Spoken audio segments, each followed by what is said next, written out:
So if you're watching this, similar to myself, you may have just finished watching the new Whistling Diesel video that's just come out. Now if you've no idea what I'm talking about here, Whistling Diesel is a YouTuber. I'm a really big fan of Whistling Diesel. Now, he's usually known for being a bit destructive, putting things through durability tests and so on. Those of you who watch this channel fairly routinely will know that we done similar. Yeah, so I don't always just sit in a chair drinking tea talking about other people's videos. If you want to have a browse through the channel, I'd be very appreciative of that.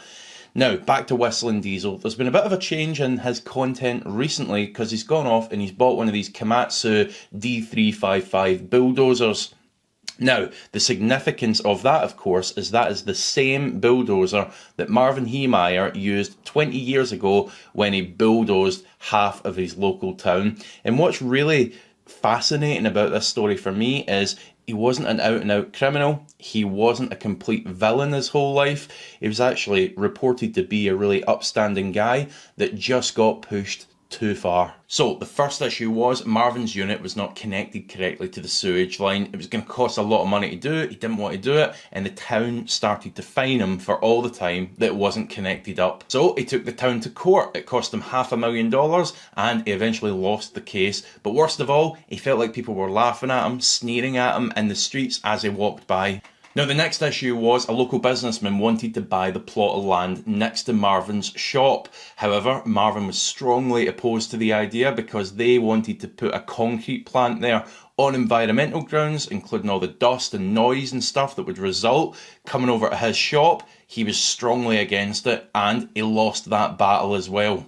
Now, as a result of that, he wanted to build a new road into his shop, and that is why he went off and bought the bulldozer. So after being beaten down and down and down by the town, after that concrete plant going ahead, he just thought, screw it, I'm going to armour up this tank, and I'm going to take out half the town. And that's exactly what he done. Over a 1.5-year project, he built this thing into something that barely resembled a bulldozer by the end. It was more of a tank.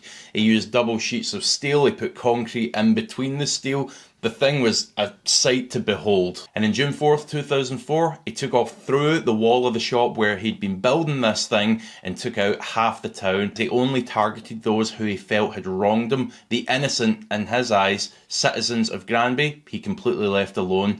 Now there is some speculation as to whether he wanted to kill anyone because he was taking shots at them with a rifle that he had mounted in the back of this thing. But a lot of people believed he didn't actually want to kill anyone, he just wanted to teach those who wronged him a lesson. Now there's so much more that I could say on this story, I've probably said too much already, go and watch it for yourself. Coming back to Whistling Diesel, what's really interesting about this is I can kind of see why he's got interested in it, because he himself firsthand has had some run-ins with the law for fairly unjust things. It said that he'd almost faced jail time for splashing someone on a jet ski. There's a whole story behind that as well. But I can start to see why the Killdozer incident has grabbed his attention and why he's acting on it.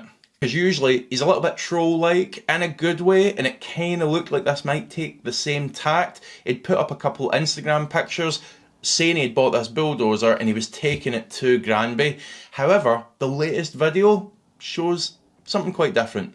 He's taken this kind of documentary approach to things where he's talking to victims of the Killdozer, he's talking to people that were in the town when it happened, and I think it's really key because if you've watched the documentary, there's not a whole lot of follow-up. This incident was sort of brushed away, and actually there was a president death the day after it, so it actually didn't really get the news time that it deserved either. And I think he's really shining a light on that, because you've got two camps of people. You've got those that understandably say, well, the guy, Marvin Heemeyer, was a complete villain. He destroyed a town. He could have killed someone, although he didn't.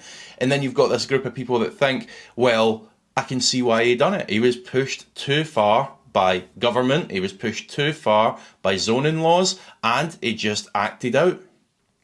I think he's approached it in a really respectful, professional way, and there's actually a victim of the Killdozer in Whistling Diesel's video that says Marvin Heemeyer done us a favour with what he done. And it really does. It shines a light on, well, how many other Marvin Heemeyers are there out there? Maybe there's one watching this video. What is the straw that breaks the camel's back?